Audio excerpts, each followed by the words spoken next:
The auction yard baked under a high, unblinking sun. All right, folks, The settle in kind that now. bleaches We're about to color out start of the boards 5-minute and taming turns challenge. shadows razor thin. Dust hung in the air like a held breath. It settled on hats, gloved knuckles, the rails of the corral. It found Leia Jensen's eyelashes and made the world a soft, amber blur until she blinked and the edges sharpened again.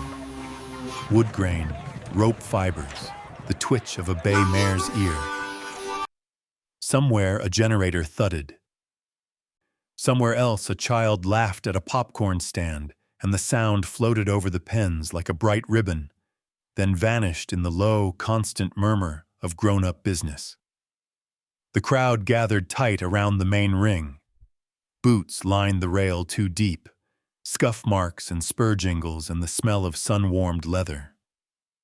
Leia stood a few paces back from the knot of shoulders, just inside the slow draft of shade cast by the bleachers. She didn't push forward. She didn't need to. Stillness had been her family's hidden craft. How to quiet your own pulse until it matched a horse's breathing. How to stand without reaching. How to listen with your whole body. It was written into the Jensen Ranch the way wind is written into prairie grass.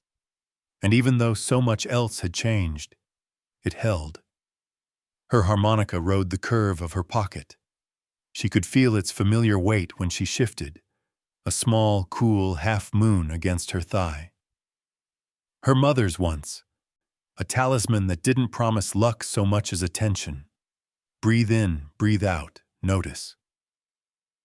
"All right, folks," the auctioneer called, voice bright as a chrome bumper under that wide sky. Mason Blackwood moved like this was his stage, one hand easy on the mic, the other slicing the air just enough to gather every gaze.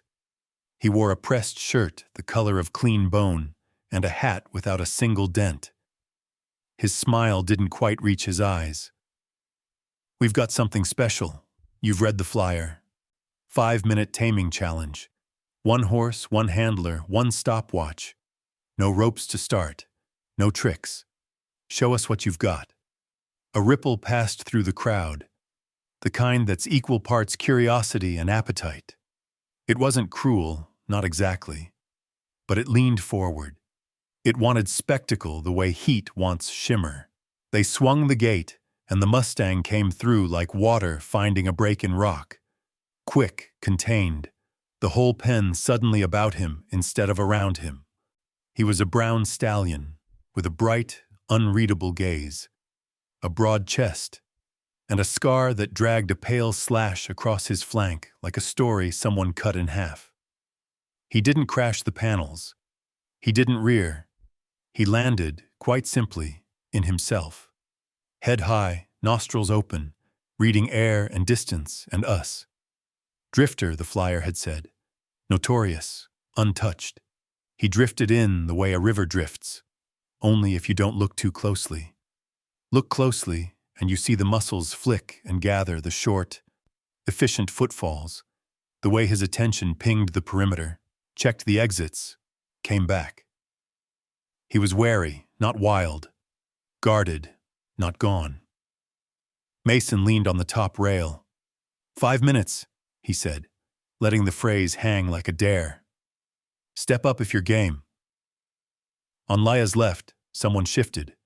On her right, a hat brim tilted. She heard a few low comments, admiring, doubtful, trying on opinions like coats. She tasted the metallic edge of her own nerves, then let them soften. The thing about nerves, you could grip them, or you could breathe through them until they turned into something you could use. Her mother would have said, "You don't have to be louder than the noise, just be truer." Leia stepped forward. She didn't announce herself, didn't raise a hand. She passed between 2 men at the rail, both of whom made space without thinking, and walked to the gate with a posture that said nothing but, "I'm here." She signed the waiver, ink on clipboard, the pen warm from the last hand, and nodded once at the yard boss who slid the latch and gave her a quick, assessing look. Not skeptical, practical. "Are you ready?" The kind of look people who live with animals trade without the extra words. The boards sighed as the gate opened.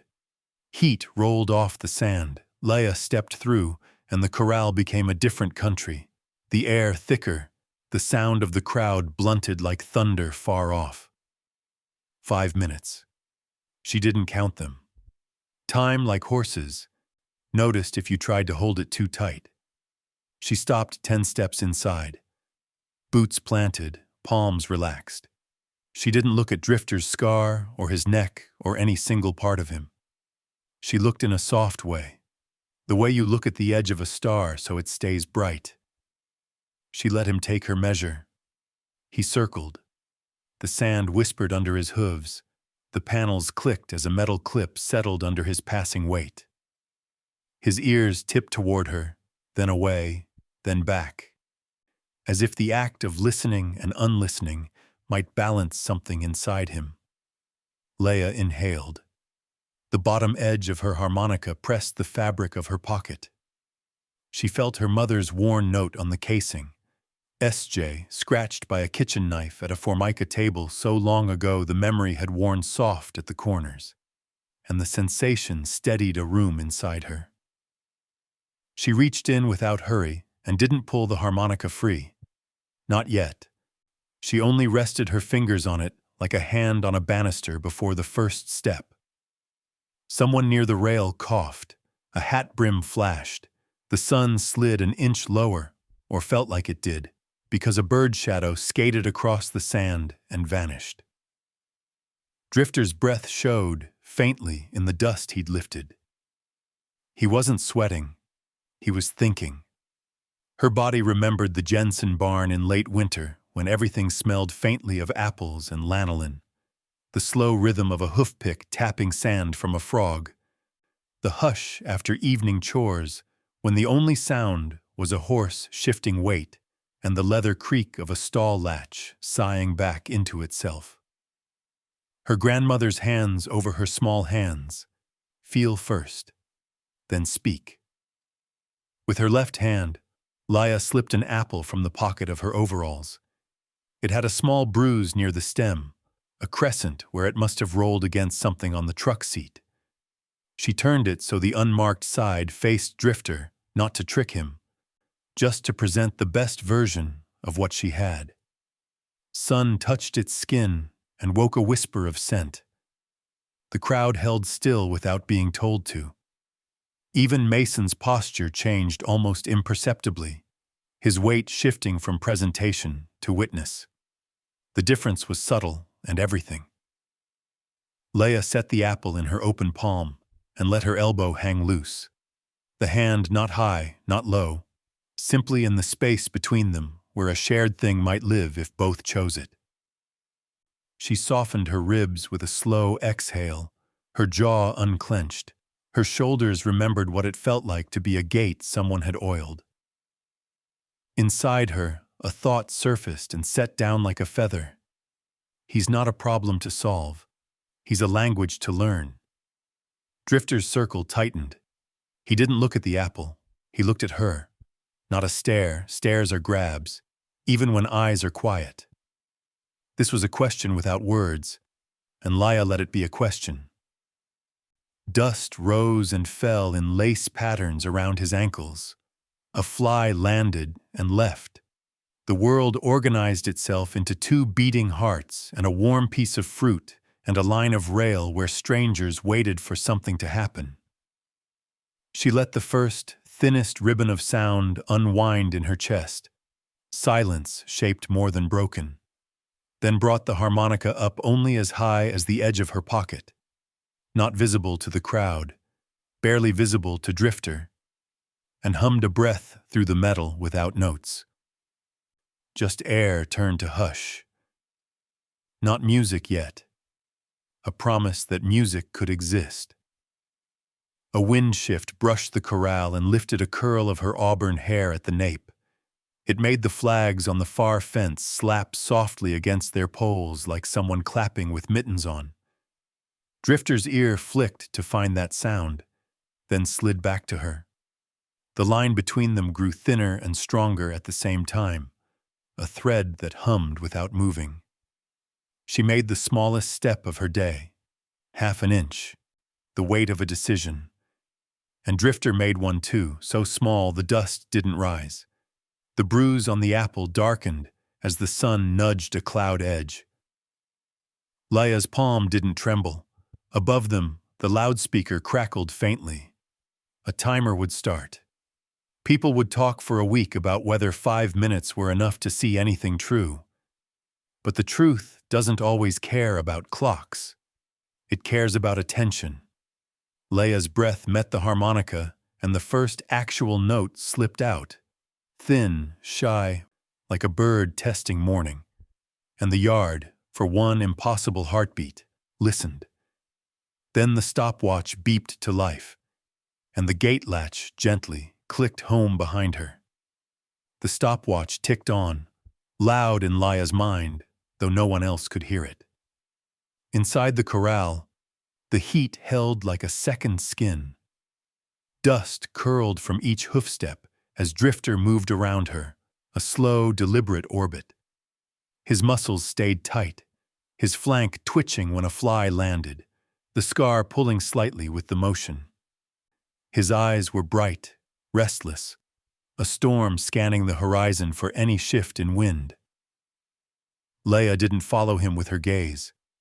She let her eyes rest softly on the space ahead, letting him decide how much of her to take in. The apple warmed in her palm, its scent starting to open in the dry air. Her other hand brushed the harmonica in her pocket, thumb over the worn initials SJ, and the touch grounded her like a deep root in shifting soil. The first minute felt like walking a narrow ridge. One false move and it could crumble. She eased her breath, letting her shoulders fall, her stance loose. Drifter's circle tightened by inches. His ears tipped forward, then back, then forward again, catching every ripple of sound. A gate creak, a low cough in the stands, the faint clink of a bit from a nearby pen. She brought the harmonica out slowly, as if drawing it from water, and let it rest against her lips. The first note was small, tremulous, a sound that might have been a mistake if not for the stillness that followed. She played not to impress, but to speak in the only language she knew he might trust, one without demands. The tune wandered, gentle as creek water. Drifter's stride slowed, dust settling closer to his hooves. The muscles in his neck lost their sharp lines, his ears fixed forward now, listening.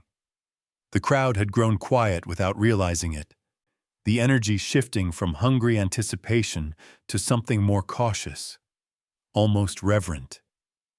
She took a single step toward him, the apple in clear view. Drifter halted, head high, nostrils flaring. For a heartbeat, neither moved. Then he lowered his head a fraction, scenting the air, the faint sweetness drawing him in. Leia didn't reach. She waited. When his muzzle brushed her open palm, it was so light it could have been the wind. The contact held for only a breath before he took the apple. Teeth closing with a soft crunch, the crowd's gasp broke into applause, a sudden rush like a dam giving way. Leia didn't turn to acknowledge it. She stayed with him, her hand still open even after the apple was gone, letting him know there was nothing else hidden, no trick. She stepped back, giving him space, and he followed without hesitation. It was not a lead rope, but a shared direction. The gate swung wide. In the final seconds of her time, she walked out beside him, Drifter's shoulder matching her own pace, his head low and calm.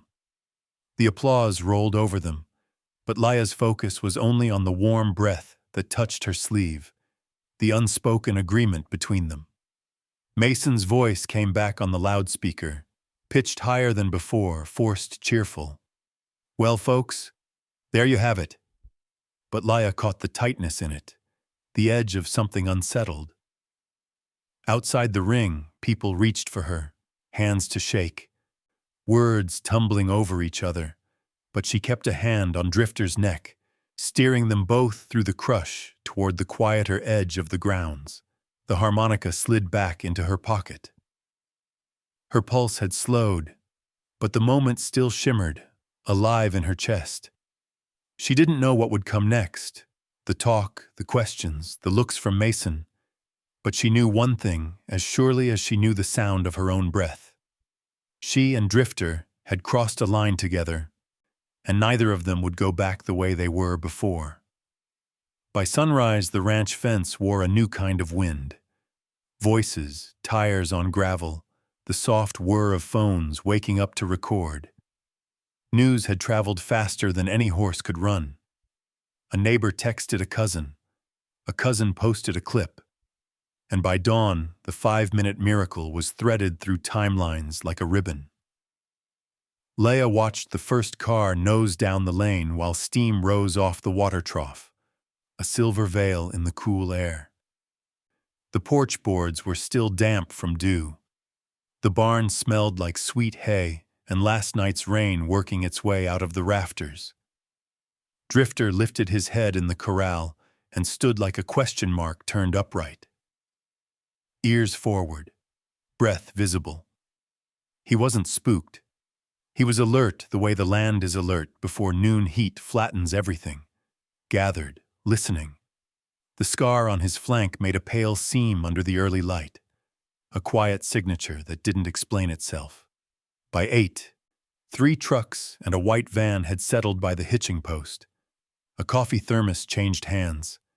Camera straps slid across shoulders. Voices clustered and unclustered like starlings. The Jensen Ranch, the place that had taught Leia how to measure days by chores and seasons, felt suddenly like a stage. She kept moving through small tasks to keep her hands honest. Rake the aisle, top off the mineral block, fold the coolers she'd washed yesterday evening. When she stepped, the dust under her boots rose and fell as if trying not to be seen. Margaret met her in the feed room with 2 mugs. The older woman's hair was pulled into a fraying knot, gray threads escaping, her shirt borrowed from some county fair long ago, faded purple with a bucking horse stitched in gold.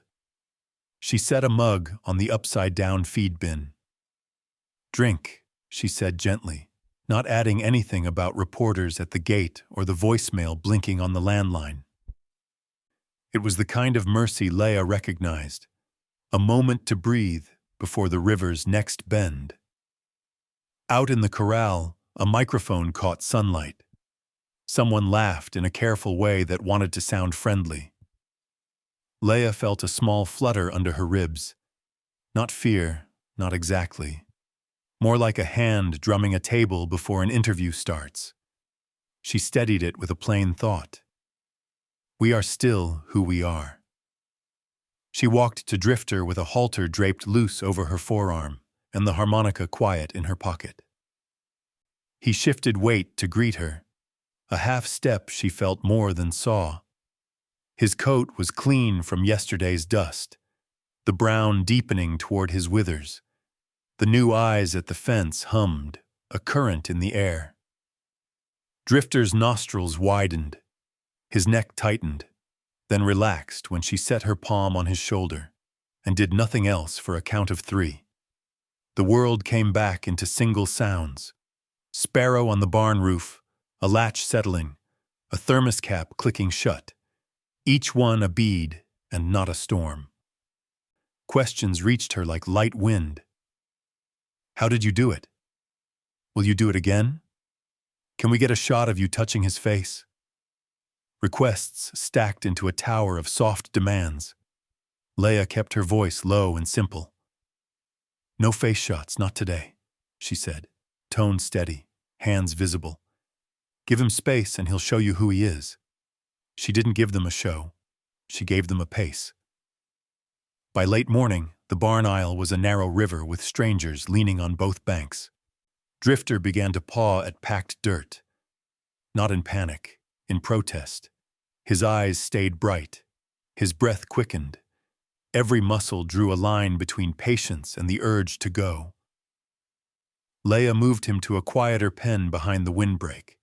a place where the cottonwoods broke the light into coins and the earth held the cool of shade. A photographer followed until Margaret, all smile and steel, said, "That's far enough, hun."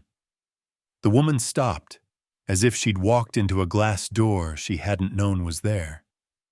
The first interview felt like speaking while balancing a glass of water on her head. Words had to be true and light at once. She kept reaching for things that didn't need translation: breath, time, attention. She didn't say magic. She didn't say gift. She said, "He chose to meet me halfway," and watched the reporter's pen hesitate. The sentence didn't fit the usual boxes. The camera red light blinked like a tiny heartbeat. By mid-afternoon, the sun pressed down hard enough to make shadows crisp. Faces reddened along the fence. Hats tilted. The applause from yesterday had turned into a different sound now. Curiosity, calculation, the friction of possibility. A feed store owner left a card. A local morning show producer asked if she could come to town Friday. Someone from an online channel proposed a Taming in 2 challenge with a sponsor's logo on the rail. Offers began to feel like a kind of weather, unavoidable and occasionally thrilling, but not something you could drink. Drifter's patience thinned with the heat. He tossed his head when a boom mic leaned too close, then settled again when Leia stepped into his space and exhaled so deliberately it quieted the corner of air between them. She rubbed the base of his mane with knuckles that had learned the geography of his back in a single day. He lowered his head to the level of her shoulder. The crew inched closer. Leia's hand stayed visible and slow. Boundaries became choreography. At dusk, after the last truck rolled away and gravel finally lay still, the ranch remembered its own sounds. Crickets stitched the fields back together. A barn swallow traced a last blue curve and disappeared. Margaret washed dishes with the radio low. The kitchen window breathed out warm light, and the 2 mugs from morning stood beside the sink like a small, finished story. Leia carried a stool into the aisle and sat with her back against Drifter's gate. He stood with one hind hoof cocked, resting, not asleep. She brought the harmonica up and let a tune wander. Not the same one, not entirely. It moved without edges, a line of notes that seemed to know when to hush so the horse could think. Drifter's ears tipped toward her and then softened to somewhere mid-range, the way ears do when the body remembers it is safe. 2 beats opened in her chest and closed again. First, a rush of wonder that could have knocked her off her stool if she stood too fast. This horse here, now, within reach as if the day hadn't happened. Then, the ache of responsibility, clean and heavy, like putting your hands on a stack of new lumber and knowing you will build with it or waste it. The ranch had never asked to be famous. Neither had she. But attention had arrived with its own halter, and she had to decide whether to wear it. A soft scrape drew her eye to the far stall. A skittish sorrel mare, auction tag still braided into her forelock from last week, watched them from a corner. The mare's ribs showed more than they should in summer. Leia lifted the harmonica, played a drifting phrase, and the mare shifted 1 step out of shadow. It wasn't planned, and it wasn't a trick. It was a small proof. The thing that worked with one heart might be a bridge for another. Her phone buzzed on the stall ledge. A voicemail transcribed itself into short lines. County Fair Committee. Demonstration slot open. Mason Blackwood recommended. Large crowd expected. Leia stared at the name long enough to feel the floor of the day tilt. Mason, who had smirked yesterday, had used his voice to set a stage she wasn't sure she wanted. The revelation pinched and opened at once. The fair was tradition and noise and chance. It was also a place where old methods strutted with their chests out. She put the phone face down. The harmonica waited, a cool crescent against her palm. Outside, the horizon held the last long burn of orange until it folded into purple. Drifter breathed, and the rhythm drew a line through the barn that untied the day's knots one by one. Later, in the notebook she kept under her bed, Leia wrote a short list without adornment. Keep him whole, protect the quiet, teach what can be taught without showing off. She added a fourth line she didn't plan to say out loud. If we go to the fair, we go on our terms. She slid the notebook back and lay staring at the ceiling fan turning slow above her. The house clicked as wood cooled. Somewhere in the dark pasture a horse shifted, and the fence wire gave a small musical ping. Fame wasn't a crown. It was a crowd. It could lift or trample. Tomorrow she would set cones in the big pen and see how much space she could make inside the noise. Tomorrow she would call the fair office and ask questions that made people underestimate her.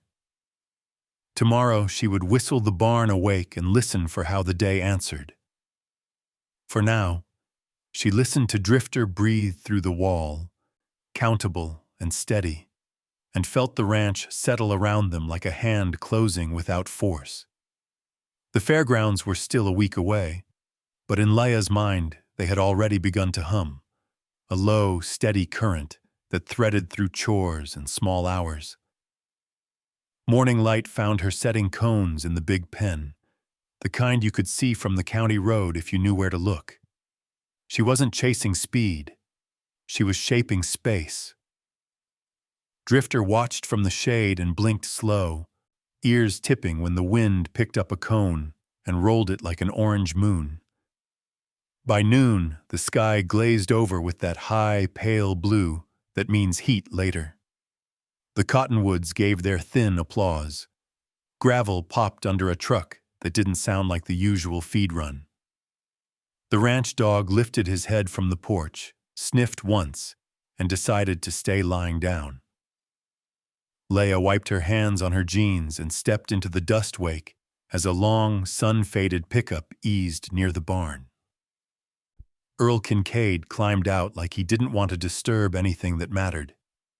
He'd run cattle on the far side of the ridge forever, a man built of fence posts and good habits. His hat brim carried years of weather.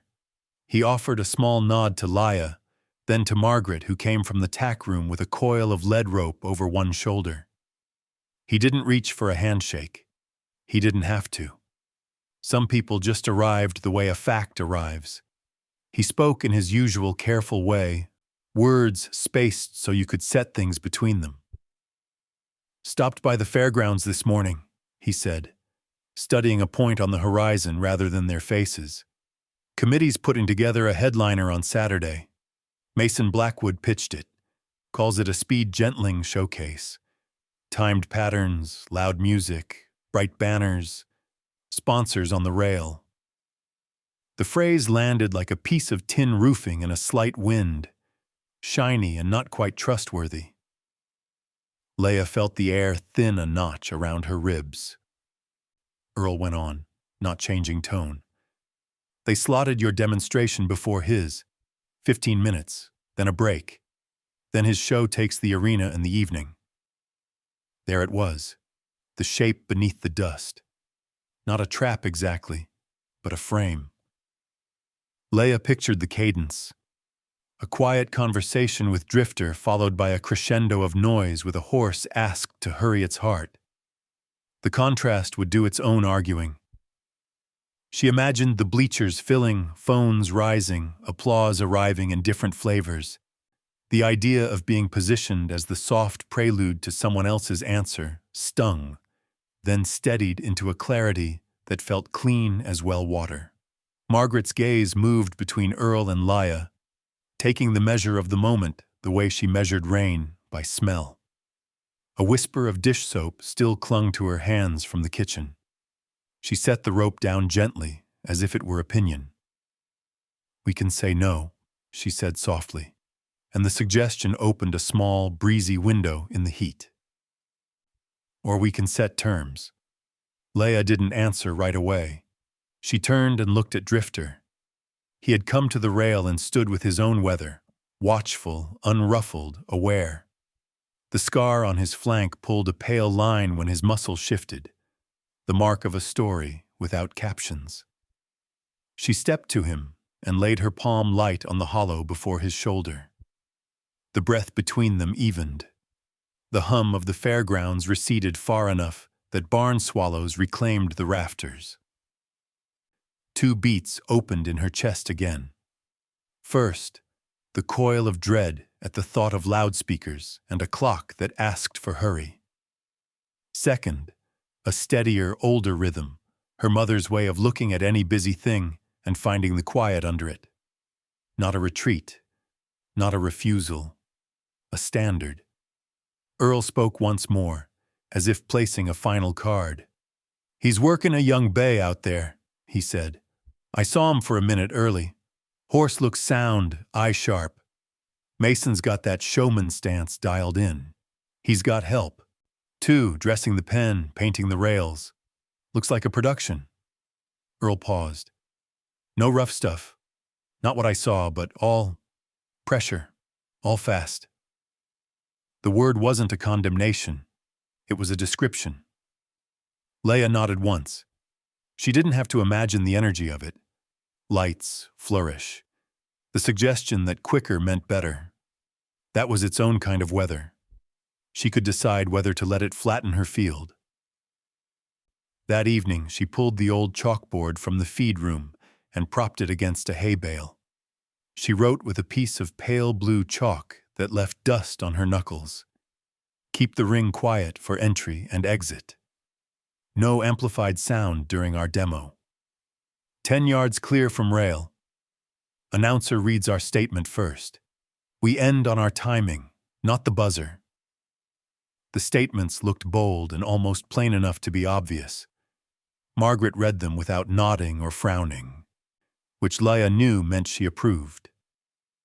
She wiped a smudge off the board with the hem of her shirt and added one more line. "If the crowd gets loud, we slow down." A small strategy, almost strange in a world that equates excitement with speed. It felt right in her bones. Drifter's ears tipped toward the scratch of chalk and then back to the field, as if to say he understood the parts that were his. Word of Mason's show moved through town like summer thunder.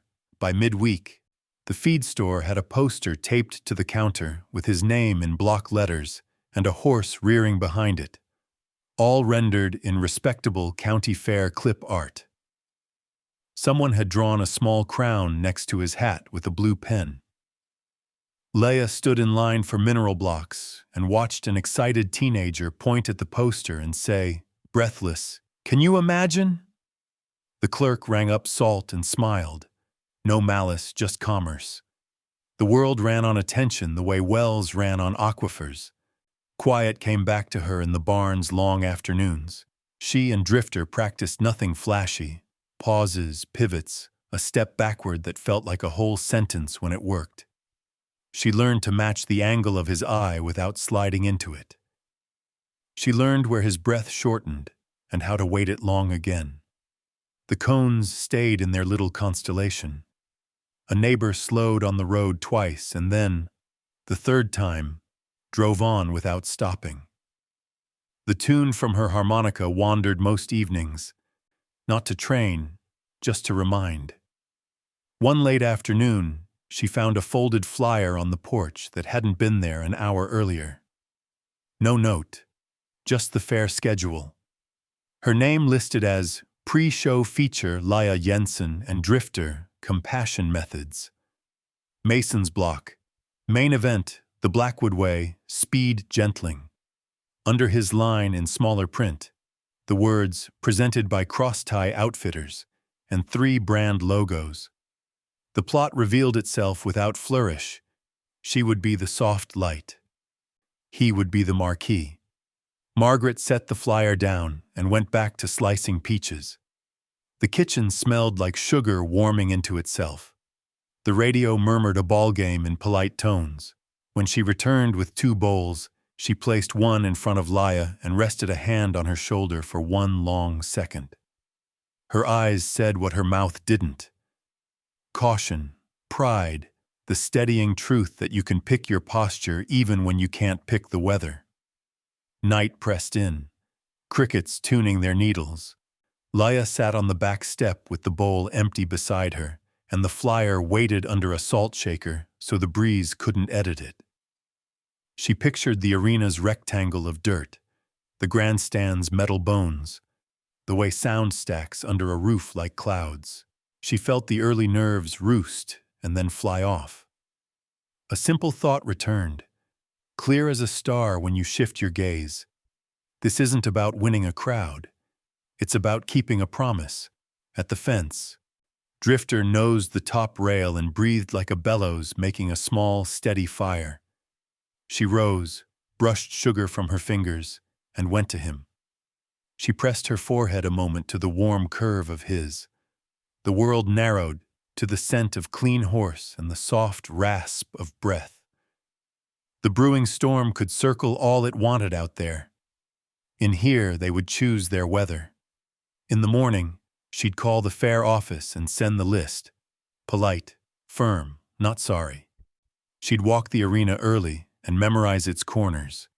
She'd bring her cones and her harmonica and a pocket apple with the brews turned away. Not as a trick, just as a kindness. And if the speakers swelled, or the crowd surged, or the schedule slipped, she would do the same thing she did when a horse's heart sped up. She would slow down until the truth could catch up. The county fairgrounds opened up in the morning haze like a patchwork quilt. Bright squares of carnival tents, dusty gold of the livestock arenas, and the deep green of pasture stretching beyond the perimeter fence. The air carried a mix of smells that didn't belong together but had learned to share the same space. Roasted corn, fried dough, hay bales, sunscreen, and the faint tang of diesel from the tractor-pulled shuttles ferrying people from the parking field. Leia guided the truck and trailer slowly down the rutted lane toward the back entrance where the competitors came in. Drifter shifted in the trailer, steady but alert, hooves finding the rhythm of each bump.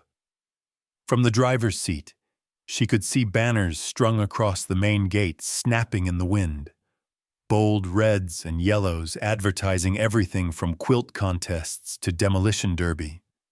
The loudspeaker was already awake, announcing the day's schedule with a tinny echo that rolled across the grounds. Margaret rode shotgun, her hands wrapped around a travel mug. She'd been quiet most of the drive, letting the road speak for them, but as the trailer eased into the competitor lot, she said, "Remember, he's only got to hear you, not them." Her tone carried both advice and permission, the kind that comes from years of watching someone find their own footing. They parked in a strip of shade thrown by the long side of the livestock barn. Leia stepped down, boots crunching on the mix of gravel and sawdust scattered to keep the dust down. She walked to the trailer, unlatched the door, and eased it open. Drifter stood with his head high, ears forward, reading the fare before setting a hoof on its ground. His nostrils worked the air, sifting scents of cattle, kettle corn, and unfamiliar horses carried on the wind. She let him stand there, breathing it in, before asking him to step out. His hooves met the dirt softly, the lead rope slack between them. He scanned the movement, a cluster of 4-H kids in matching shirts leading goats toward the small arena. A man carrying a saddle under one arm while balancing a styrofoam coffee cup in the other. 2 draft horses hitched to a wagon waiting for the parade lineup. They walked toward the practice pen the fair committee had set aside for morning warm-ups. Drifter's ears twitched left and right, cataloging every sound. Clapping from the midway games, the bark of a vendor calling about fresh lemonade, the low bellow of a bull being loaded into a chute. But his stride stayed even, matching hers, his shoulder at her side. When they reached the pen, She could feel eyes on them before she saw him. Mason Blackwood, leaning against the far rail. His hat shadowed his eyes, but the tilt of his head made the recognition clear. He was working a chestnut bay, a sharp-looking horse with a polished coat and a braided mane, the kind of animal that had been schooled to stand square without being told.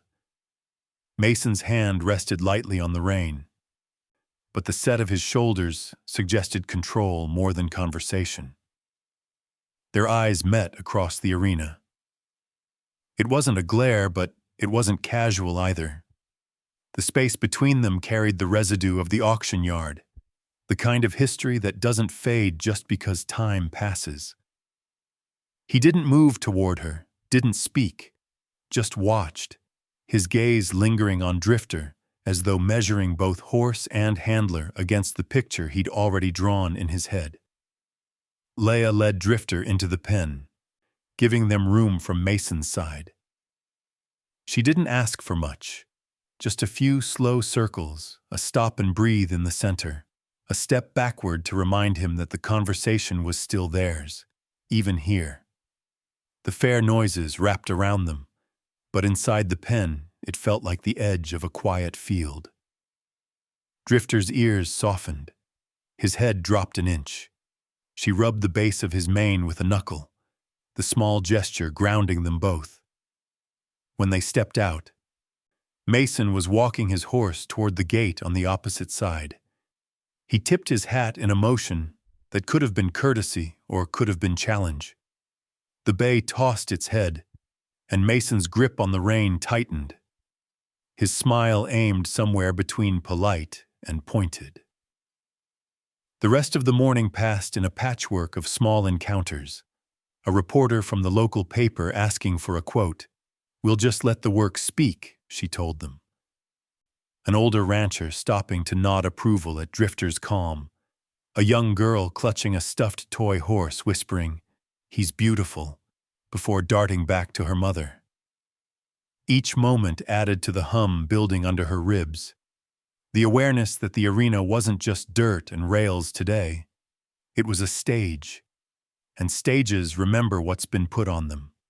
By midday, the sun had burned off the haze. The fair's rhythm had settled into its own kind of pulse, rides turning, music looping from the carousel, voices rising and falling like waves. From where she stood, near the back gate of the main arena, Leia could see the grandstands half full already, people claiming spots in the shade of the overhang. The smell of grilled onions drifted over the rail. She glanced at Drifter, standing with a hoof cocked, tail flicking lazily at flies. His calm was its own kind of signal. He was ready, or at least as ready as a horse can be for something he's never seen. She adjusted the strap of her harmonica case against her hip. Margaret appeared at her elbow, slipping her a small apple with a bruised side turned away. "For later," she said, the ghost of a smile in her voice. The loudspeaker crackled, announcing that the pre-show feature would begin in 15 minutes. The hum inside her steadied into something more solid. She looked at the open gate, the wide rectangle of packed dirt, and the stands waiting beyond. This was the place she'd chosen, the terms she'd sent in writing, the ground they'd claimed together. When they stepped out there, she knew the noise would rise, and Mason would be somewhere in the shadows waiting his turn. But for now, in this thin slice of time before the gate swung open, it was just her hand on Drifter's neck, the quiet between them holding against the fair's restless air. The gate slid back on quiet hinges, honoring the conditions Leia had sent in blue chalk. No amplified music, 10 yards clear at the rail. The announcer read her short statement in a steady voice that didn't perform, just informed. This would be a conversation, not a contest. Patience over pressure. Safety first for horse and human. The words drifted out across the arena like morning fog and settled. Leia stepped into the rectangle of packed dirt with Drifter at her shoulder. No rope, no bridle, only breath, and the small weight of a harmonica at her hip. The grandstand held a low rustle, program pages, shifting feet, a stroller wheel clicking over an expansion joint. Sun angled in under the roofline and turned floating dust into faint gold. She paused 3 strides in. Not a dramatic pause, a useful one. Drifter stopped with her, ears playing the perimeter, nostrils reading the crowd's mixed weather. The quiet felt almost fragile, then strengthened, like a glass that proves itself by not breaking. Her first cue was wait alone. Center lowered a hair, shoulders easy, chin soft. Drifter's head dropped an inch, as if a string had been loosened inside him. She breathed out, long and low. He matched it, the sound of release clear enough for the first row to hear. Somewhere a kid on the midway squealed at a prize wheel and the sound floated in, then dissolved. She crossed the arena on a diagonal, steps measured to the rhythm of his hooves. He moved beside her as if the line between them were visible, not a tether, but a path. At the far corner, she turned through him, a small pivot that asked him to rock back, step over, bring his inside eye to meet hers. He did, not sharp, not sloppy, like a sentence that lands where it should. She let a single note out of the harmonica, more breath than tone, and felt the crowd lean without meaning to. Drifter shifted into a slow circle around her, free shoulder loose, inside hind stepping under.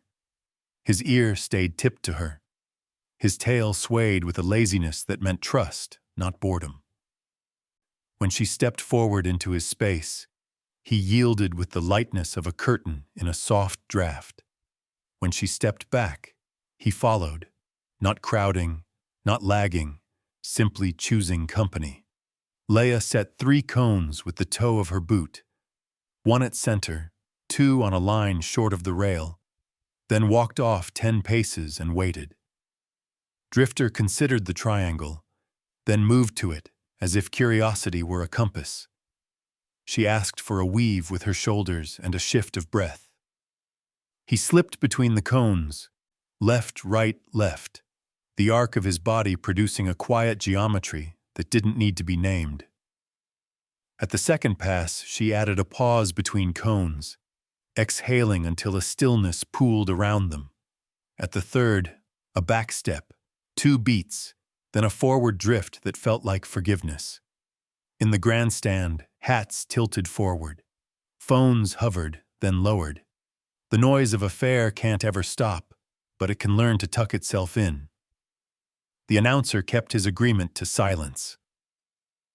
The arena became a bowl holding one conversation. She tried one hard thing and hit its edges, a liberty halt at the far rail with her back turned. She walked away from Drifter, counted 4, and stopped. No motion of hand, no hiss, no sharp turn. Only her breath landing like a coin in a quiet fountain. Behind her, his steps faded. The stillness that followed held a kind of charge. She waited another count, then turned slowly. He stood there, head low, the line between them unbroken though nothing touched. She didn't bow, didn't wave. She stepped back into his space and offered a pocket apple, with the bruise turned to her palm. He reached and took it, lips gentle, teeth clicking softly. A few claps started, tentative, as if the crowd was learning a new etiquette. She lifted a hand, not for silence, just for patience, and the clapping settled into a warm hush. For the last minute, she let the music speak more than her hands. The harmonica found a small, unhurried melody, notes that curved like a dirt road you know by memory. Drifter mirrored the phrases with motion. A bend, a drift, a stop that wasn't abrupt, only deliberate. She ended where she started, near the gate, choosing to finish before any clock could tell her to. It made the moment theirs. Applause rose then, not explosive, more like a deep breath released by a lot of people at once. Leia gave a nod you might miss if you blinked. palm on Drifter's shoulder for one steadying heartbeat. They stepped out together. The gate closed with its same respectful hush. The arena changed temperature as crews rolled in fresh banners and set collapsible standards near the entry. A logoed rail cover slid into place. Bright colors, big font. The loudspeakers crackled awake, testing a music bed that favored thump over melody. The announcer's register climbed half an octave, Showman bright. A rider at the inn gate swung his arm in a windmill stretch. The crowd's noise shifted to a higher gear, the way a river sounds when rocks force the water to hurry. Mason Blackwood entered at a trot on the bay Earl had mentioned, a handsome horse with a copper coat and eyes that searched. The saddle gleamed. The rein was clean and snug. Mason sat straight, hat precise, the picture of professional readiness. The first turn down the rail was sharp and neatly executed. The second asked for more speed, and the bay offered it with a willing back, but the muscles in his neck drew a tighter line than they had to. A bass line rolled out of the speakers. The horse's ear flicked toward the nearest tower. The rein lifted to manage the attention. Not rough, just there. Mason guided the bay to a set of bright poles at center and asked for a rollback that would have looked effortless with one more breath. He took it now. The bay hesitated, a fraction, then went, haunches slipping a little in the dry dirt. Mason's hand corrected. The crowd murmured, impressed by precision, the way spectators admire a tightrope that holds. The music swelled. An assistant on the far side waved a flag to hype a clap-along. A section of the grandstand obliged, rhythm tidy, volume climbing. The bay's tail snapped once with an energy that said he registered the change. Mason pushed into a quicker pattern. Figure eights, a fast stop, a spin that asked for immediate commitment. The bay's feet danced to answer, but his breath lifted high in his chest. The line of muscle above his shoulder pulsed. At the third spin, the horse took a half step wide, searching for balance, and Mason collected him promptly, not harsh, simply insistent. The rein tightened, released, tightened. The contrast to Laya's drifting circles wrote itself without anyone naming it. On the fourth pass by the grandstand, the bay spooked at a sudden burst of cheers that belonged to a kid winning a goldfish on the midway. The startle was small, shy left, then straight, but it told the truth of the moment. Mason sat deep and clucked encouragement. The bay responded, brave and bright-eyed, but his tail rung once and the set of his ears asked a question he didn't get time to finish. The rope didn't snap. It simply kept talking at a volume that left little room for answer. Laya stood just inside the tunnel shadow with Margaret, Drifter breathing slow behind them. She watched the bay try. She watched Mason deliver what the poster had promised. No cruelty, no collapse. Just speed answering noise and noise answering speed until the loop fed itself. When the routine ended, sharp stop, hat tip, music buttoned, the crowd gave the applause it gives a show that fills the space it rents. It was big, bright, a little relieved. Mason's smile flashed and held. He patted the bay's neck, a crisp gesture the cameras could catch. As he passed the in-gate, his eyes flicked to the tunnel. For a beat, the Showman brightness thinned and something unguarded showed. Fatigue, maybe. The long shadow of expectations. Then the look was gone, replaced by the professional nod he could give in his sleep. Around them, people compared notes in quick phrases. Some were dazzled, some were unsettled, and didn't have the words for it. Some were simply ready for lemonade. A few faces held the look of someone who has just discovered they prefer hearing a whisper in a quiet room to shouting in a crowded one. They didn't say it. They carried it out with them like a small stone in a pocket. Back at the trailer row, late light went honey soft. Leia loosened Drifter's cinch, and let the quiet find its level again. She rubbed the sweet spot at the base of his mane until his lower lip sagged a fraction. The fair kept humming its many songs, but here the chorus fell away.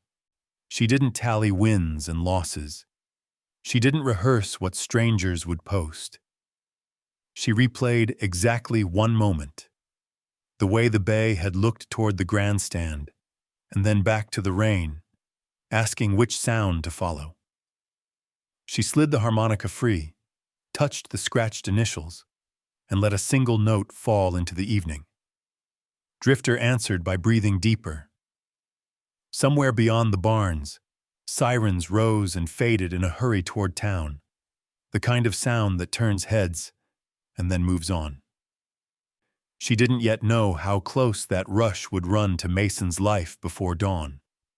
For the moment, the only weather that mattered was the small breeze that lifted her hair and the certainty, clean, quiet, and complete, that she and Drifter had kept their promise in the ring.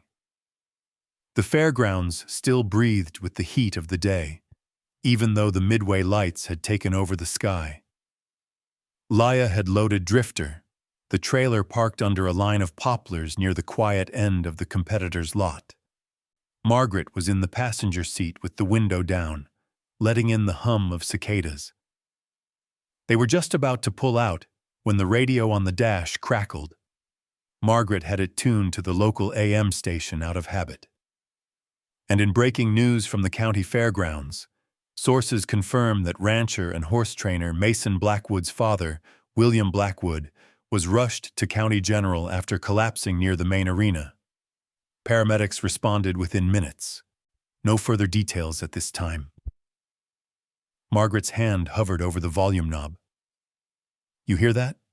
she asked softly. Leia nodded. She didn't know Mason's father beyond the image.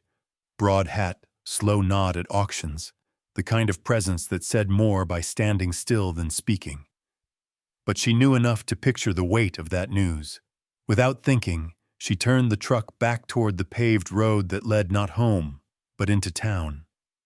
County General sat just off Main Street, a low brick building with a single entrance lit by yellow lamps. The parking lot was half full, the air smelling faintly of rain on hot asphalt. Inside, the lobby hummed with the sterile quiet unique to hospitals. Television murmuring a muted news segment, a vending machine's compressor clicking on, footsteps muted by waxed tile. She spotted him before he saw her. Mason sat slouched forward in one of the molded plastic chairs, elbows on knees, hat tipped low enough to shadow most of his face. His competition shirt, crisp white just hours ago, had creases now, sleeves rolled halfway up. A paper coffee cup sat untouched beside his boot. Leia didn't announce herself. She walked up and set a cup from the vending machine on the empty chair next to him. "It's not great coffee," she said, voice even, "but it's hot." He glanced sideways, just enough for their eyes to meet under the brim. For a second, he looked like he might deflect, make a joke, keep the armor on, but whatever came to mind stayed there. He gave the smallest nod. "Thanks." Silence settled between them, but it didn't feel heavy. It was the kind that allows a person to keep their hands steady while their insides shift. Somewhere down the hall, a cart rattled past, rubber wheels squeaking in rhythm. "You didn't have to come," he said after a long minute.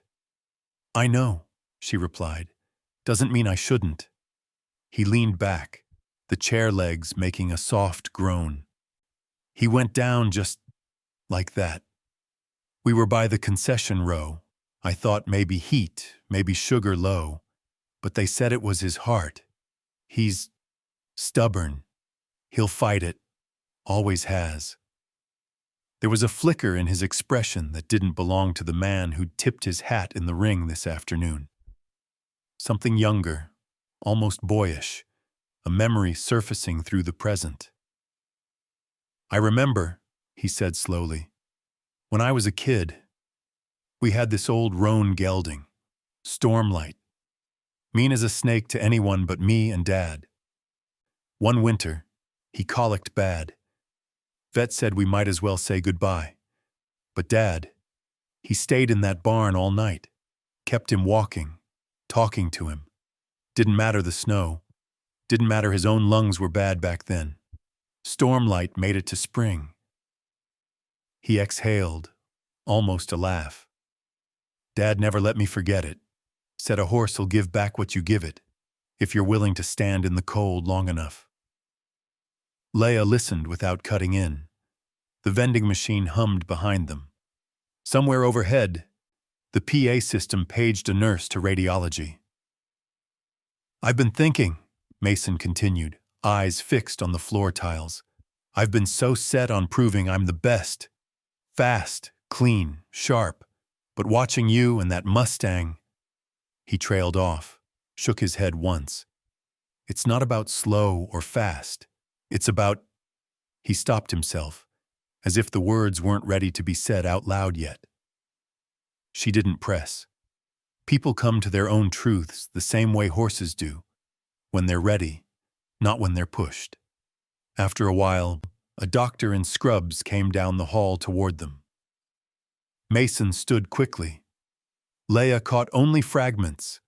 Stable for now, tests in the morning, we'll keep him overnight. But the shift in Mason's shoulders told her enough. Relief, even in small measure, has its own gravity. He turned back to her. I appreciate you stopping by, he said, and this time his voice didn't have the practiced smoothness. Maybe we could talk, sometime, about what you do, with horses. Leia gave a short nod. Any time. She meant it. When she stepped back out into the warm night, the air smelled faintly of creosote from the light rain that had fallen while she was inside. Margaret was waiting in the truck, window down, radio off. He all right? For now, Leia said. And for the first time since the auction yard, she thought of Mason without the edge of rivalry. Something had shifted, like wind changing before a storm, quiet but impossible to ignore. As they pulled away, she glanced in the side mirror. The hospital's yellow light pooled across the lot, catching Mason's silhouette where he stood just outside the door, hat in hand, watching the night. It was 3 quiet weeks before a dust plume eased down the Jensen Lane at mid-morning and settled like breath.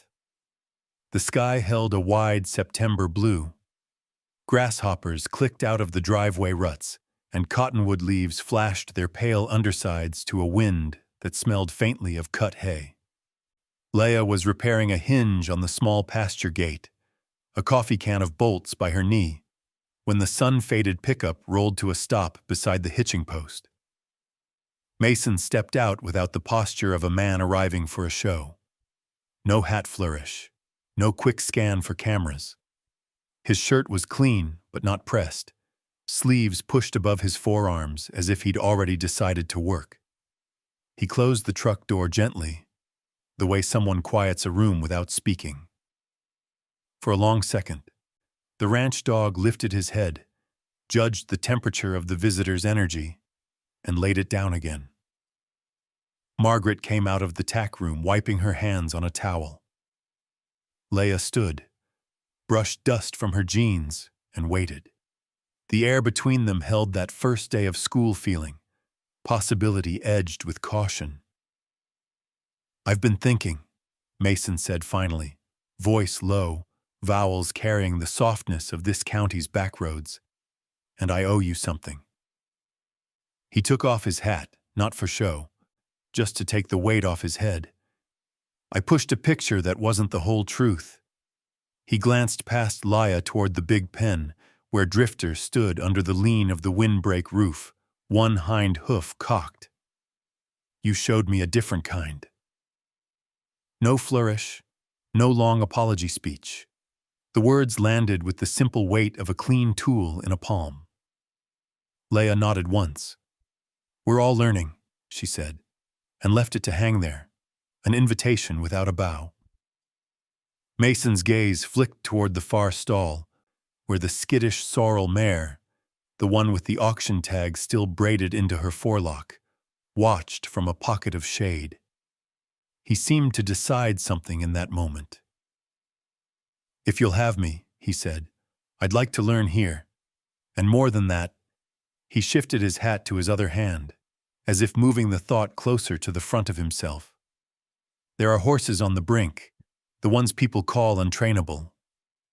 I can help fund a program. No strings. We teach your way. We give those horses time." He exhaled, a small release.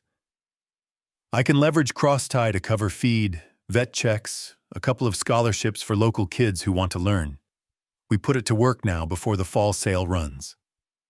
Margaret's eyes softened in a way that always made Leah feel like the room had found its level.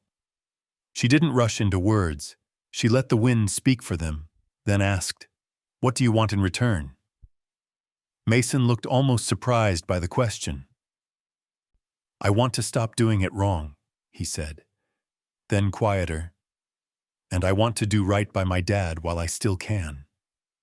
He rubbed the brim of his hat with his thumb, a small habit that gave the moment texture. "He's home, resting. We talk different now." Leah heard the edges inside his sentence, the shift that happens when the ground under a person moves and they decide to plant their feet instead of bracing. She gestured toward the big pen. "We start with quiet," she said, "and we keep it." They did. The first hour was all weather.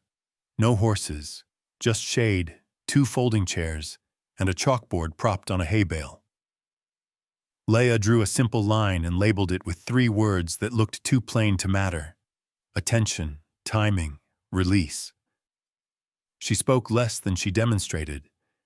How breath is an aid, how weight can whisper, how the space between a cue and a response is where trust takes its first steps. Mason's questions were short and specific, the kind a person asks when they've already admitted to themselves that their old map missed a few roads. When they brought Drifter in, the pen seemed to gather its corners. Leah walked in first, neutral as a fence post. Mason stayed by the gate, hat off, hands visible. Drifter read them both, then eased into a slow arc that folded him nearer.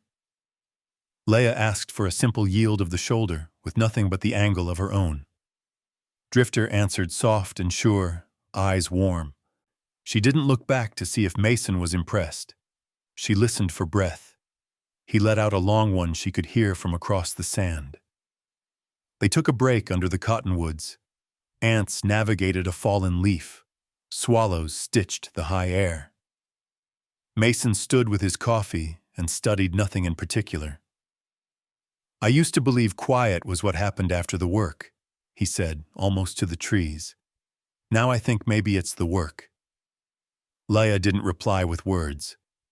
She handed him the apple from her pocket and waited while he turned it over, noticing the bruised side she'd turned toward herself out of habit.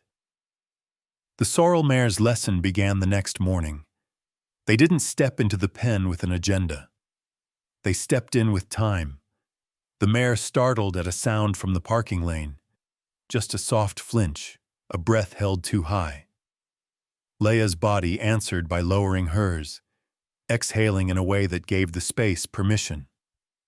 Mason kept his distance, learning to let stillness be an action. When the mare peeked around her own fear and put one ear toward them, Leah rewarded nothing more than the thought of approach. A retreat that said, "I saw that," not a treat that said, "Do it again."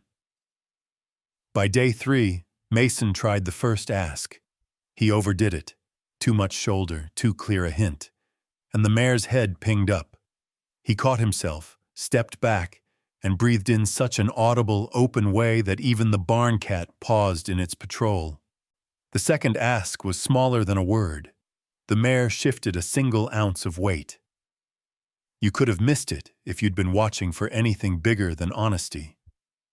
Leah smiled without moving her mouth. Mason didn't celebrate. He waited. Small things layered.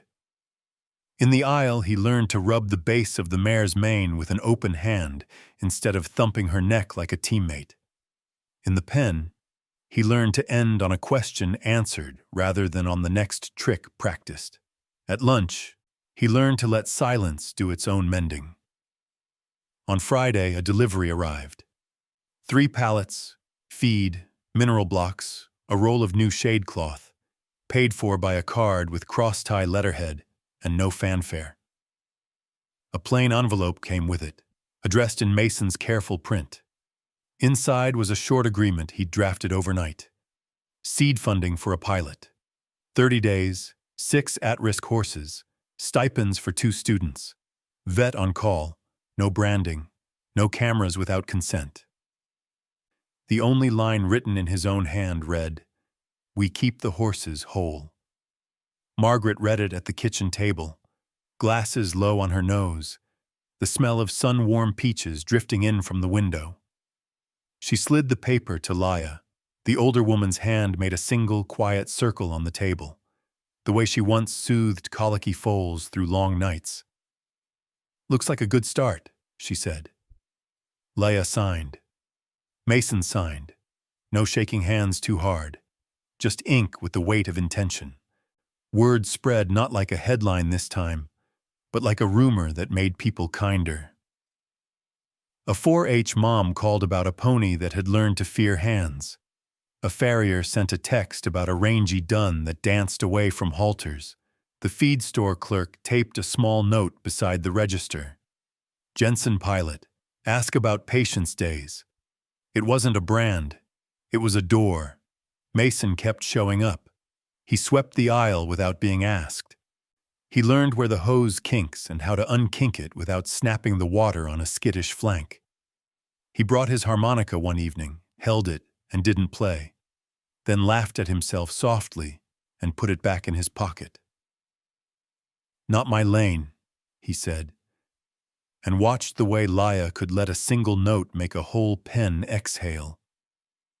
They had one afternoon that asked more of them. A gust rattled the shade cloth and the sorrel mare startled hard enough to scoot sideways, tail high, breath short. Old reflex flashed in Mason's shoulders, hands wanting to fix, and then he caught himself mid-thought, let the urge pass, and matched Laya's posture instead. Smaller, slower, quieter. The mare stopped 2 steps sooner than she would have a month ago, ears swiveling, not locked. Laya counted 4 and looked at Mason. He didn't grin, didn't claim it. He just breathed like a human who'd learned to be weather rather than noise. Near the end of the month, they opened the small gate from the pen to the narrow pasture. A new kind of test that wasn't a test at all. The sorrel walked out on her own time, head low, ears soft, the braid long gone from her forelock. She grazed beside Drifter at a respectful distance. When a truck door thumped in the lot, both horses looked up, weighed the sound, and went back to grass. The field felt like a held note resolving. Mason lingered at the fence, forearms resting on the top rail. "I keep thinking about that day at the fair," he said, eyes on the sorrel. "How I chased approval that evaporated by morning." He drew a small line in the dust with his boot, erased it with the side of his sole. "This feels like it'll last." Laya didn't turn it into a lesson. She reached into her pocket, found an apple with one small bruise, and set it on the fence post between them. For a while they stood and watched the light travel up the grass blades until the whole pasture looked lit from within. The first stipend checks went out on a Tuesday to 2 high schoolers who had shown up every day for 3 weeks and learned to stand still without fidgeting. The vet came by and said the words, "healthy weight," about the sorrel with a surprised smile. A hand-lettered sign, "Pat Yent's Days," leaned against the tackroom door like it had always been there. No ribbon was cut. No speech was made. But something opened anyway. An idea stepping from sketch to shape. The enemies to allies story didn't need fireworks. It needed feed in the bins, soft eyes at the rail, and a ledger that balanced kindness with practicality. That night, under porch light and a sky busy with stars, Leia wrote 4 lines in the back of her notebook. Keep the ring quiet. Teach without showing off. Fund the time it takes. Be the weather you want the herd to feel. She closed the book and listened. In the near pasture, Drifter breathed a rhythm that now included the sorrel's slower, steadier rise and fall. From the lane came the sound of a single truck heading home, unhurried. Inside, a pen on the kitchen counter lay next to the signed pilot agreement. Ink dry. True strength, she thought, isn't the hand that tightens fastest. It's the one that knows when to open. The sign went up on a Tuesday morning in October, the kind of day when the air felt crisp enough to keep its shape. Margaret stood by the gate while the crew set the cedar posts, her thermos steaming, her eyes following the slow rise of the plank that bore the new name, the Sarah and Emily Jensen Center for Equine Communication. The letters were carved deep into the grain, painted a rich, dark green that caught the light in a way that made the words feel alive. Sarah, Leia's mother, and Emily, her grandmother, had both taught here without ever calling it a school. They had passed on patience the way some families pass down recipes, quietly, with flour on their hands, never writing down the parts that mattered most. Leia stood a few paces back, with Drifter at her side, the lead rope slack, his breath showing faintly in the cool. She had imagined this moment might feel loud inside, but instead it was a steady warmth, like a small fire in a deep hearth. Around them, the ranch looked both the same and different. Same weathered fences, same dust lifting from the driveway. But now there were more shapes in the pastures. 6 Mustangs from the fall sale, each with a different gait and gaze. 2 high school students, the first recipients of Mason's stipends, were working in the South Pen. Claire, all elbows and quick hands, was learning to stand still long enough for a bay gelding to let her scratch under his mane. Jonah, quieter than most kids his age, was reading out loud from the chalkboard Leia had propped against a hay bale. Attention, timing, release. The words sounded new in his voice, even though Leia had been saying them for months. Mason was at the far end of the big pen, hat tipped back, showing a group of 4-H kids how to walk a circle without pulling on the lead rope. He didn't raise his voice. He just stepped into the role with the same care he used when brushing down a horse's flank. Drifter's ears flicked toward the sound of laughter from that corner.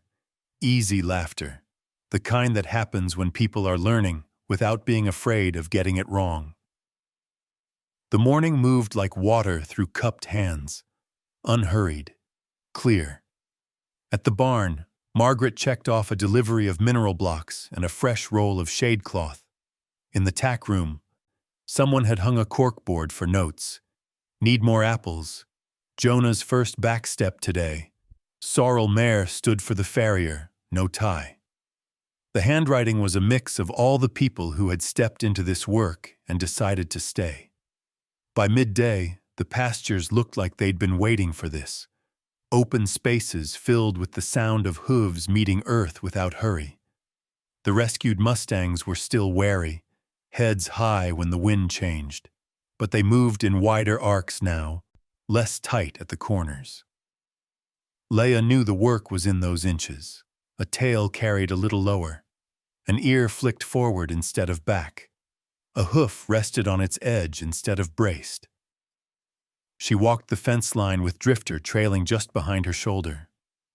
Every few yards he'd veer off to investigate a patch of grass, then circle back without being called. It had become their rhythm: freedom, return, freedom again. At the far gate she stopped, leaning on the top rail to watch the students. Claire had managed to get the bay to match her steps for 3 paces. Jonah was grinning at something Mason had said. the kind of grin that sticks even when you're concentrating. For a moment, she saw the place through her mother's eyes. Not the paint that needed touching up, or the hinge that would have to be replaced before winter, but the people and horses shaping each other quietly. Sarah would have approved of the rough edges. Emily would have nodded once and then gone back to work, certain that meaning lived in the doing. In the afternoon, a neighbor stopped by with a trailer. Inside was a dun mare with a sharp eye and a mane tangled from months without grooming. "Heard what you're doing," the neighbor said. "She's yours if you can do something for her." The words weren't sentimental, but the offer carried trust. Leah agreed. No ceremony, just a nod and a clear space in the pen. By evening, the light had turned the pasture gold. Margaret was closing up the feed room. The students had gone home. Mason leaned on the rail near the new mare's pen, watching her test the edges of her world. "She'll come around," he said, not as a prediction, but as a promise. Leah stood a few feet away, the harmonica in her pocket. She didn't play it. This wasn't the moment. But she let her fingers rest on its cool surface the way her mother once had. In the near pasture, Drifter grazed with the sorrel mare, both of them lifting their heads now and then to check the horizon before returning to the grass. The center was still just a handful of people, a few pens, and a name on a cedar plank. But it was also something bigger, a place where untrainable horses learned to meet people halfway, and where people learned to meet themselves the same way. As the sun dropped behind the ridge, casting long shadows that braided with the horses' shapes, Leah felt the deeper truth settle in her chest. Gentleness isn't the opposite of strength. It's the kind that lasts. She reached over the rail to rest her hand on Drifter's neck when he wandered close, his breath warm against her wrist. Out in the open space, the other horses shifted in the dusk, each one carrying a story that might someday be told. Here they would have the time to write it in their own steps. The camera sat on a fence post at the far edge of the pasture, a small red light steady against the dusk. Leah checked the frame one last time. Skyline, a sweep of grass, the cedar sign in soft focus behind her. Drifter grazed a few yards away, tail flicking lazily, the sorrel mare not far from his shoulder. A light wind moved across the field and laid every blade of grass in the same direction for half a heartbeat, then let them rise. She settled on the top rail, elbows easy, boots hooked on the lower board. The old harmonica rested in her palm, catching the last of the day. She didn't dress the moment. She didn't script it past a few notes on a folded paper in her pocket. The center had a rhythm now. Her job was to tell the truth of it and leave space for others to find themselves here. "Hi," she began, voice low enough that the microphone would have to lean in. "I'm Leah. This is Drifter, and this is the place where we learned that quiet is not what comes after the work. It is the work." Behind the lens, the pastures stayed ordinary, horses grazing, a student's halter hanging from a gate, a wheelbarrow parked where someone had decided to end the day without apology. It mattered to her that the camera see the plainness. Fancy could come later, or never. She told the story without the auction yard heat, without the challenge's shine. Just small pieces set in order, a dusty pen, a first note on a harmonica, a horse who said yes by breathing deeper instead of stepping closer.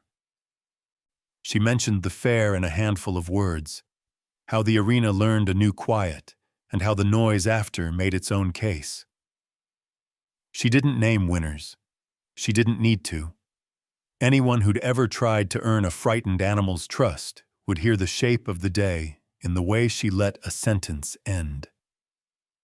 She spoke of Mason without varnish, how a rival became a student, then a partner, then a friend who showed up before anyone asked. She said his father was home and mending, that the world keeps offering chances to do better if you can stand still long enough to see them. She thanked the stipend kids by first name and initial, Claire J., Jonah R., and held up the chalkboard with its 3 plain words so they'd fill the frame. Attention, timing, release. A gust moved across the mic, and she paused to let it pass, thumb rubbing the harmonica's scratched initials while the wind had its say. When the air settled, she went on, "Here's what we learned. And we're still learning it every day," she said. "If you want a horse to meet you halfway, you have to be willing to walk your half with patience. You make your cues small. You keep your promises. You end before the buzzer. You ask for try, not tricks," she told the quiet victories. A dun mare that let a hand trace the line of her neck without flinching. A bay that matched a teenager's steps for the length of a song. The sorrel mare shifting from the shadowy corner to the sunlit middle on her own time. None of it made a poster. All of it made a life. "I used to think you earn trust and keep it," she said. "Now I think you earn it and keep earning it. Same with people." She let that sit. In the near field, Drifter lifted his head and looked at the camera the way some horses do, checking whether the red light had any intention. It didn't. He went back to grass. She didn't give advice so much as invitations. Try 1 breath slower than you think you need. Count to 4 before you correct. If your horse speeds up, you slow down until the truth can catch up. If you don't have a horse, try it with a dog, a kid, the person you love, the person you don't know how to talk to. Quiet is contagious when you mean it. The sun slid down to a thin copper edge and the sky cooled. Somewhere a pair of geese stitched themselves from one horizon to the other with a line of sound. Leia lifted the harmonica, thought about playing, and instead laid it flat on the rail where the camera could see her mother's initials. Some truths you speak, some you show and let the rest do its work. She drew a breath for the part that felt most like standing on new ground. "We named this place for Sarah and Emily Jensen," she said. "My mother and grandmother. They taught in kitchens and barns without calling it teaching. If you're listening to this and you've got a story like that, someone who taught you to be kind without saying the word, tell it. Write it here. Send it to us. Let other people see the shape it made in you." She nodded toward the pasture as Drifter stepped closer on his own. "If you've got a horse that someone labeled untrainable, or too much, we have patience days with no clocks and no pressure. If you're a kid who wants to learn how to stand still and mean it, we've got 2 more scholarships this winter. If you're a person who just needed to hear that gentleness isn't weakness, welcome. You already know half the language." She didn't push the call to action like a sales pitch. She let it ride on the same current as everything else. If this meant something to you, share it with someone who talks too loud to themselves. Leave a note about a moment you chose to listen instead of fix. If you want to keep walking with us, hit follow. It helps us feed the hardkeepers and buy more apples. A flicker of a smile. And it reminds the algorithm that quiet belongs on the feed, too. The red light kept its steady glow. She watched it for a beat, then added one last thing. The kind of line you only earn by living your way to it. "We're not trying to make miracles here. We're trying to make room. When you do, miracles show up looking a lot like ordinary days." She reached for the harmonica then, not to fill the space, but to mark it, and played a handful of notes that curved like the lane down to the mailbox. The melody didn't resolve with a flourish. It settled, the way a horse settles when the person on the other end of the lead has nothing to prove. She clicked the camera off, and the small world of sound returned. The creak of the rail under her weight, the soft rip of grass, the kitchen door opening and closing as Margaret stepped out to turn off the porch light. Mason's truck idled at the far shed, tailgate down, 2 bags of feed waiting for a shoulder to carry them. She didn't replay what she'd said. She didn't measure it against some invisible yardstick.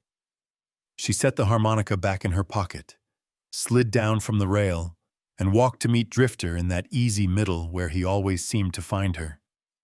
He put his muzzle against her sleeve for a second, light, deliberate, and she let the moment pass through her without trying to hold on.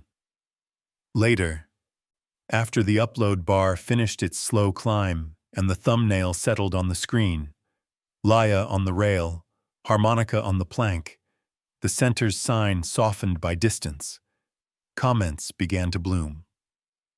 A woman in Idaho wrote about a mule who hadn't let anyone touch his ears until last spring. A retired firefighter wrote about learning to talk softer to his own fear. A kid posted 3 words and a picture of a paint pony. We matched steps. Drifter dozed in the near corral. The house lights clicked off one by one. The wind shifted just enough to lift the corner of the flyer that still lived on the fridge under a magnet, a curling reminder of where this all turned. Leia washed the day from her hands and looked out the window one last time at the dark shape of the horse that had walked her into this life.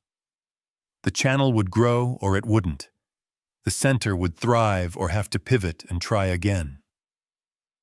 Tomorrow there would be manure to fork and a loose latch to fix, and a mare who would need a person to count to 4 on her behalf.